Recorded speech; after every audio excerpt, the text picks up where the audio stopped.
Okay, I think we're almost ready to get into making our fourth and final level, but we do need to add a couple more things to our turret here, just to give our player a little bit of feedback about when uh, they're being shot at and how close that laser is to them. So let's start by selecting our turret object here. Of course, we haven't made any changes, but sometimes it's a good idea when we're editing a prefab like this to check your overrides tab and just make sure if there is anything here that we are applying it. That is, of course, unless you made a change that you don't want to apply to the prefab, but never mind that for now. With the turret object selected, let's go ahead and add component, and we're going to add an audio source. And this component is something that just allows us to play sound from an object in our scene. What we want to do before we jump into the script is we want to uncheck play on awake here. That field is going to cause whatever sound is in our audio clip field here to play as soon as we start the game, and we don't want that. We only want this to play when the turret's actually shooting. Next, we're going to drop down into spatial blend down here, and we're going to crank that all the way over there to 3D. And then we want to drop max distance down to 10, so that you can only, well, actually, for this one, we actually might want to do something like 25 on our max distance there. Yeah, I think that looks good. You can actually visualize the max distance for the sound here by looking at this big blue sphere as it encapsulates the room here. And I think 25 is probably pretty good. Yeah, I think this all looks good. Next, we want to go into our sounds folder in resources here, resources sounds, find the turret folder, and we're going to drag the turret fire clip into where it says audio clip there. Again, make sure that play on awake is off for this. And then we're going to go ahead and open up that turret script. At the top underneath our boolean for firing, we're going to say audio source AS, and then in start we will say AS is equal to get component, and then in our angled brackets audio source, open and close parentheses, and that semicolon, of course. Then let's drop down into fire, and right before where we instantiate our laser prefab and give it all of that velocity, we're just going to put an as.play. And that means that every time our car routine actually spawns that laser, it's going to play our fire sound here, excuse me.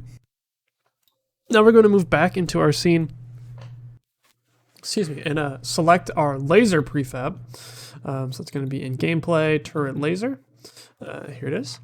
So what we want to add to this is an audio component, audio source here, but we want this to actually play on awake, and we want it to loop. And the reason for that is we don't need to tell this to play in script, because it's going to be making the sound the whole time it exists, from the second that the turret spawns the laser all the way till it destroys itself either by hitting the player or the wall.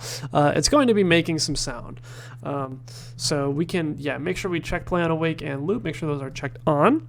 We want to also, again, make sure we switch our spatial blend over to 3D here. And then for this one, we do want to have a max distance of 10. We can also crank up the Doppler level on this one to something like 3 or 4. That's just going to amplify that Doppler effect, which is like the effect where the pitch, like if like a siren is driving past you on the road, the pitch of it shifts as it moves closer and further away from you. So we're going to get that effect as well by adjusting that Doppler level there. And then we need to add our sound into our audio source here. So once again, we'll go back to that turret sounds folder there, and we're going to grab laser and drop that in to the audio clip. Cool, that all looks good to me. So we can go ahead and head back to our scene and test that out. We'll hit play. And then you can hear it shoot, and then the laser flies by us. It's actually a really fun sound. I really like how that sounds.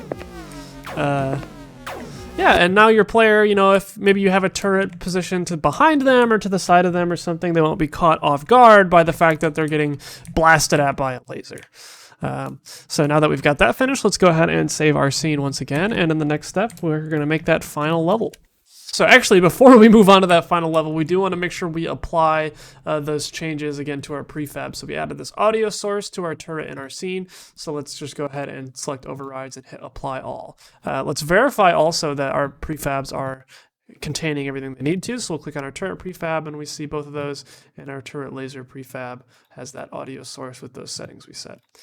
So yeah, now we have all of those. Now we can save our scene and then make our final level.